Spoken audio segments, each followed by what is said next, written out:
Hello everyone, this Abhishek Thakur. Welcome to my YouTube channel accounts mania. Previous video में मैंने इस chapter से related theory part करवाया था और आज इस वीडियो में मैं इससे रिलेटेड अकाउंटिंग स्टार्ट कराऊंगा। यानी आज इस वीडियो में मैं आपको सिखाऊंगा कि पार्टनरशिप की अकाउंटिंग कैसे होती है, कौन कौन से अकाउंट्स में इन्वॉल्व होते हैं। तो चलिए स्टार्ट करते हैं। देखिए 11th क्लास में जो हमने अकाउंटिंग करी थी वो करी थी सोल ट्रेड बिजनेस की। 11 के सिलेबस में जो अकाउंटिंग है जिसमें हमने फाइनल अकाउंट बनाया था वो था सोल ट्रेड बिजनेस का। तो आपको याद होगा जब सोल ट्रेड बिजनेस में यानी 11th पे जब हम फाइनल अकाउंट प्रिपेयर करते थे तो वहाँ पर क्या क्या चीज़ें प्रिपेयर होती थी। तो सबसे पहले वहाँ पर बनता था ट्रेडिंग अकाउंट।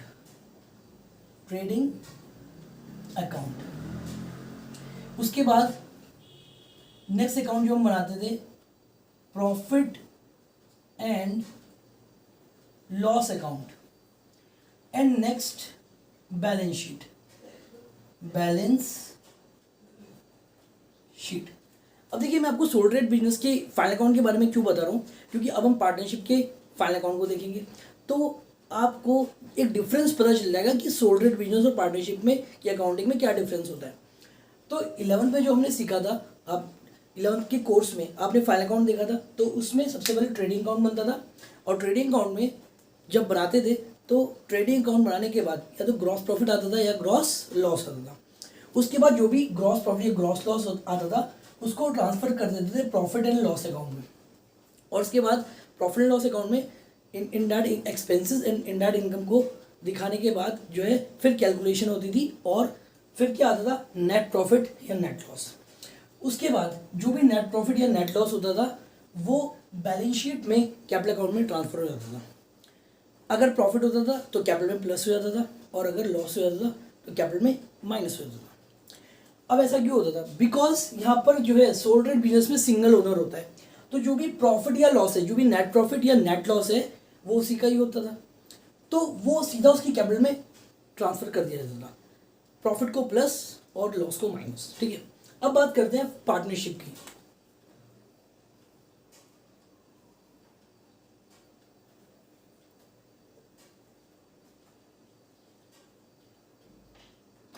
तो देखिए अब पार्टनरशिप की बात करें तो ट्रेडिंग अकाउंट यहां पर भी सेम बनेगा,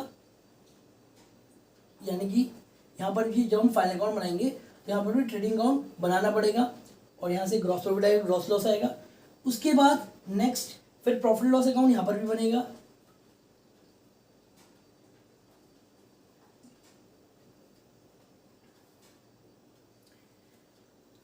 अब यहीं से जो है एक डिफरेंस क्रिएट होगा। देखिए ट्रेडिंग अकाउंट सोल ट्रेड भी बनाया था, यहाँ पर भी सेम बनेगा, कोई डिफरेंस नहीं है। Profit loss account sole trade बनाया था, यहाँ पर भी बनेगा, कोई डिफरेंस नहीं है। नेट प्रॉफिट नेट लॉस निकालने तक का जो प्रोसेस है वो सेम है। अब यहाँ पर देखिए अब प्रॉफिट जब यहाँ पर आएगा नेट प्रॉफिट होगा, प्रॉफिट लॉस अकाउंट बनाने के बाद जब नेट प्रॉफिट हमें पता चल जाएगा तो अब इसके बाद सीधा बैलेंस शीट नहीं बनेगी। तो पार्टनरशिप अकाउंट में प्रॉफिट लॉस अकाउंट बनाने का डायरेक्टली बैलेंस शीट नहीं बनाते। इसका रीज़न क्या है? इसका रीज़न ये है कि जब प्रॉफिट एंड लॉस अकाउंट बनाने के बाद नेट प्रॉफिट पता चल जाता है तो सबसे पहले उसको क्या किया जाता है, डिस्ट्रीब्यूट किया जाता है। क्योंकि देखिए यहाँ पर पार्टनरशिप फर्म की बात हो रही है तो पार्टनरशिप में एक ओनर नहीं होता, सिंगल ओनर नहीं होता। जितने पार्टनर्स होते हैं वो सभी ओनर होते हैं। तो हो सकता है किसी पार्टनरशिप में दो पार्टनर हो, 3 पार्टनर हो, 4 पार्टनर हो, जितने ही पार्टनर हो। तो जब प्रॉफिट लॉस अकाउंट बनाने के बाद नेट प्रॉफिट पता चल जाता है तो उसके बाद जो नेक्स्ट स्टेप होता है वो होता है उस प्रॉफिट को पार्टनर्स में डिस्ट्रीब्यूट करना। तो इस प्रोसेस के लिए यानी प्रॉफिट को डिस्ट्रीब्यूट करने के लिए प्रॉफिट एंड लॉस अकाउंट के बाद यहाँ पर एक अकाउंट और बनाया जाता है। तो कौन सा अकाउंट होता है वो? Profit and loss appropriation account.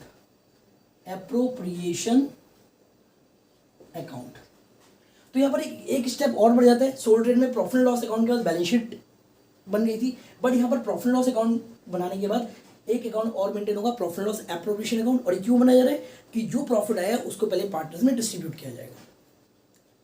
तो ये बात समझ में आ गई। अब इसके बाद देखिए अब इसके बाद क्या होगा? अब इसके बाद क्या बैलेंस शीट बनेगी? नहीं, इसके बाद बैलेंस शीट नहीं बनेगी।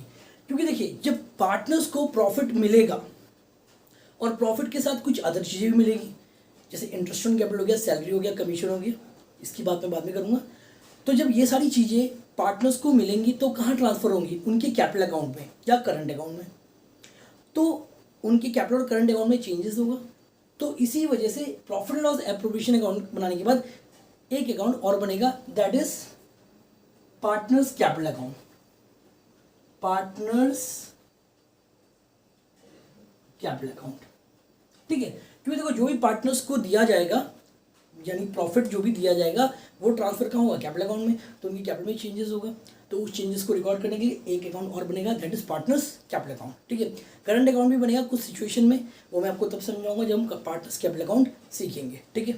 तो अभी बस आपको इस पता है कि जो भी प्रॉफिट पार्टनर को ट्रांसफर हो रहा है वो कहाँ जा रहा है, उनके कैपिटल अकाउंट में। तो इस वजह से हमें एक अकाउंट और प्रिपेयर करना पड़ेगा, पार्टनर्स कैपिटल अकाउंट। अब इसके बाद last one is balance sheet. Last तो तब जाके प्रिपेयर होगा पूरा फाइनल अकाउंट पार्टनरशिप फर्म का, क्लियर। अब देखिए, अब यहाँ पर देखो ट्रेडिंग अकाउंट सेम है, प्रॉफिट लॉस अकाउंट भी सेम है। तो यहाँ पर जो है हमें trading account and profit loss account नहीं बनाना, क्योंकि ये हम ऑलरेडी 11th के सिलेबस में कर चुके हैं, ठीक है। So you don't require to prepare this account. अब जो हमारा क्वेश्चन स्टार्ट होगा, जो 12th के सिलेबस में पार्टनरशिप में जो क्वेश्चन स्टार्ट होगा वो सीधा यहाँ से स्टार्ट होगा कि फर्म ने पूरे ईयर में इतना नेट प्रॉफिट अर्न किया और उसको डिस्ट्रीब्यूट करना है। तो सीधा आपका जो क्वेश्चन स्टार्ट होगा वो होगा profit and loss appropriation account से। और उसके बाद जो दूसरा अकाउंट प्रिपेयर होगा वो क्या होगा, पार्टनर्स कैपिटल अकाउंट। इस चैप्टर की बात करूं तो इस चैप्टर में बैलेंस शीट नहीं है। पार्टनरशिप के आगे के चैप्टर में बैलेंस शीट भी बनानी पड़ेगी, जैसे कि change in profit sharing ratio, admission of partner, retirement of partner, death of the partner. तो इन सब में बैलेंस शीट भी बनानी पड़ेगी। तो इस चैप्टर की बात करें तो इस चैप्टर में मेनली 2 अकाउंट्स हैं जिस पे फोकस करना है।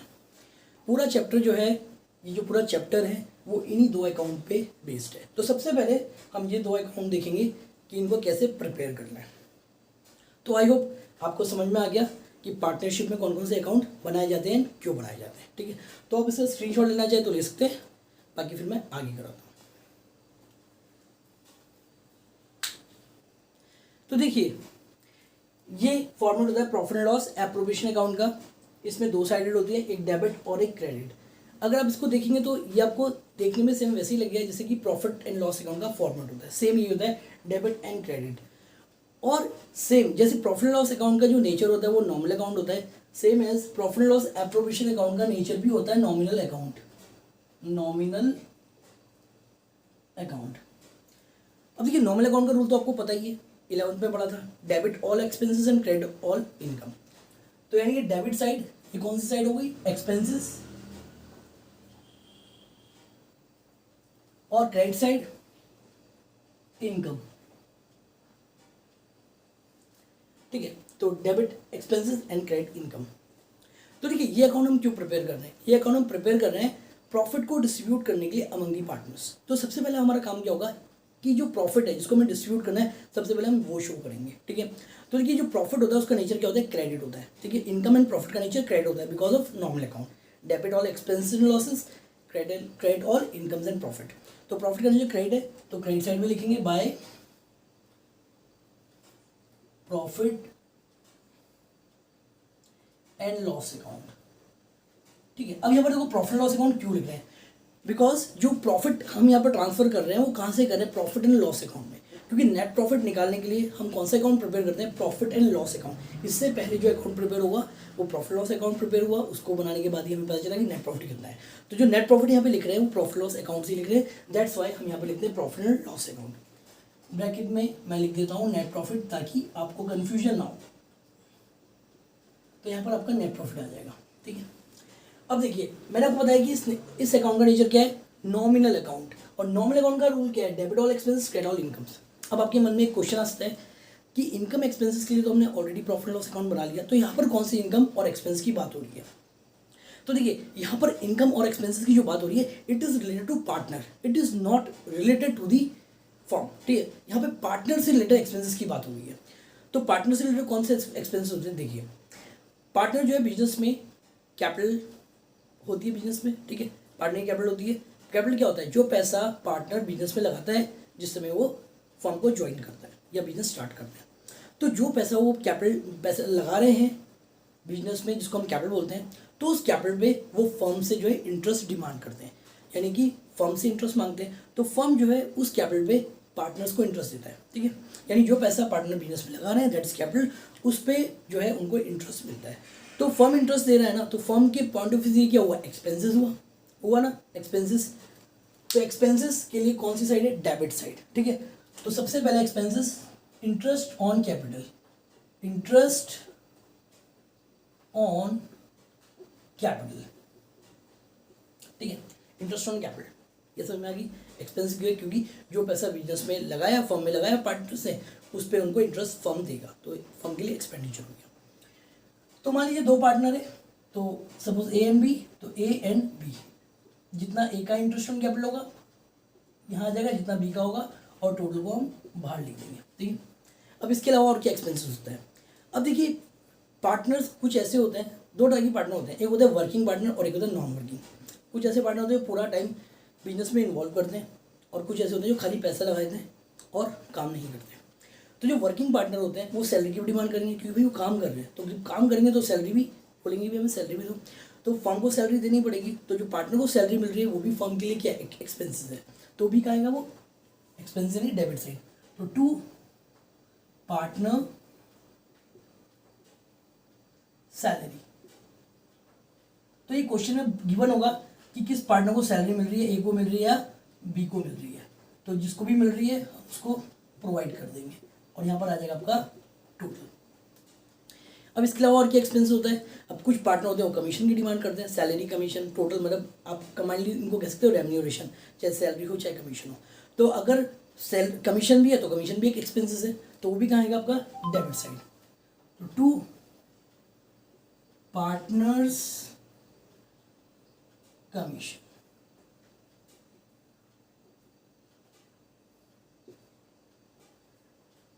जितना ए को मिलेगा और जितना बी को मिलेगा। देखिए सारा इंस्ट्रक्शन क्वेश्चन में दिया होगा कि सैलरी किसको मिल रहा है, कमीशन किसको मिल रहा है, इंटरेस्ट ऑन कैपिटल कितना परसेंट है, सारी इन्फॉर्मेशन क्वेश्चन में गिवन होगी, आपको अपने आप नहीं सोचना, ठीक है। तो ये एक्सपेंसेस हो गए which is related to partner, ठीक है। अब जैसे एक्सपेंसेस होते हैं वैसे इनकम भी होती है। अब इनकम क्या होगी, जो पैसा पार्टनर बिजनेस में लगा रहा है दैट इज कैपिटल, तो कैपिटल पे फर्म जो है पार्टनर को इंटरेस्ट पे करता है, तो फर्म के लिए एक्सपेंसेस हो गया। उसी तरीके से पार्टनर जो पैसा फर्म से विड्रॉ करता है उसको क्या बोलते हैं, ड्राइंग्स। तो ड्राइंग्स पे फर्म क्या करता है, उनसे इंटरेस्ट चार्ज करता है, किससे, पार्टनर से। तो जब फर्म जो है पार्टनर से इंटरेस्ट लेगा तो फर्म के लिए क्या होगी, इनकम होगी। तो इंटरेस्ट ऑन ड्राइंग्स क्या होगा, इनकम, तो कहेगा क्रेडिट साइड में इंटरेस्ट ऑन ड्राइंग्स।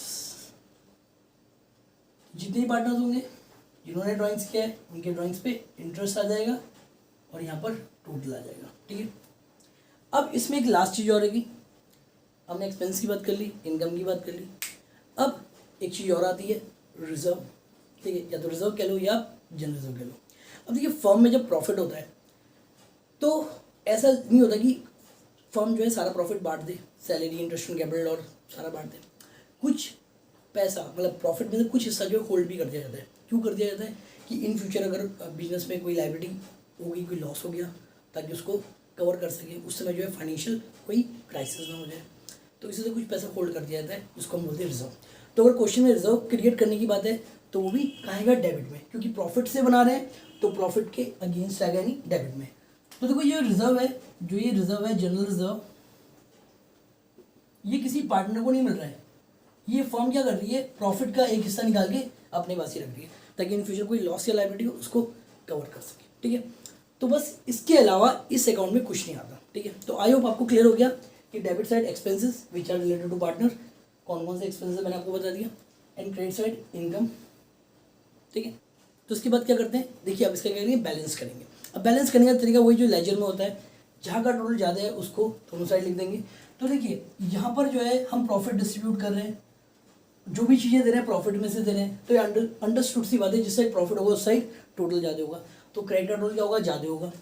तो यहाँ का टोटल हम पहले करेंगे क्योंकि यहाँ का टोटल ज़्यादा है, और इस टोटल को हम यहाँ पर भी लिख देंगे, यानी पहले हमने क्रेडिट का टोटल किया, जो टोटल है उसको हमने डेबिट में भी लिख दिया, ठीक है, ये स्टेप हो गया। अब क्या करेंगे, जो क्रेडिट का टोटल है इसको डेबिट के टोटल से माइनस करेंगे और जो भी अमाउंट आएगी उसको लिखेंगे हम to profit transferred, to profit transferred, यानी डिफरेंस आएगा total of credit minus total of debit. तो जो ये अमाउंट आएगा it would be balancing figure, ये क्या है आपका बैलेंस है, बैलेंस, और ये बैलेंस क्या आपका प्रॉफिट ट्रांसफर, ठीक है। इस बैलेंस को कहते हैं हम डिविजिबल प्रॉफिट, ठीक है। जो ये बैलेंस आया इसको यहाँ पे तो लिखेंगे प्रॉफिट ट्रांसफर, बट ये होता क्या है, ये डिविजिबल प्रॉफिट, यानी सब कुछ देने के बाद जो प्रॉफिट बचा जो पार्टनर्स को मिलेगा, दैट्स कॉल्ड डिविजिबल प्रॉफिट। अब जो ये प्रॉफिट आ गया इसको हम डिस्ट्रीब्यूट कर देंगे पार्टनर्स में, तो जैसे दो पार्टनर ए और बी, ए एंड बी, जितना ए का हिस्से में आएगा उतना ए के, जितना बी के हिस्से में आएगा उतना बी के, ठीक है। अब देखिए जो ये डिस्ट्रीब्यूशन होगा ये किस में होगा, गिवन रेशियो में। क्वेश्चन में रेशियो गिवन होगा कि किस रेशियो में प्रॉफिट का डिस्ट्रीब्यूशन करना है, तो उस रेशियो में डिस्ट्रीब्यूट कर देंगे। और अगर कोई रेशियो नहीं दिया तो उस केस में आपको क्या करना है, इक्वल डिस्ट्रीब्यूट कर देना है। पूरी पार्टनरशिप में रूल एप्लीकेबल होता है, जहाँ भी रेशियो नहीं दिया होगा वहाँ पर हमेशा आपको इक्वली ही डिस्ट्रीब्यूशन करना है, यानी ये मान के चलना है कि उनका जो रेशियो इक्वल है। क्लियर? तो this all about profit and loss appropriation account. I hope आपको समझ में आया होगा। अगर कोई डाउट होगा तो आप कमेंट सेक्शन में मेरे से पूछ सकते हैं। नेक्स्ट वीडियो में मैं आपको इससे रिलेटेड न्यूमेरिकल कराऊंगा, ठीक है। तो इसको अच्छे देख लीजिए, स्क्रीनशॉट लेना चाहे तो उसका आप स्क्रीनशॉट ले सकते हैं। ओके, फिर नेक्स्ट वीडियो के साथ जल्दी मिलेंगे। Thanks for watching, bye and take care.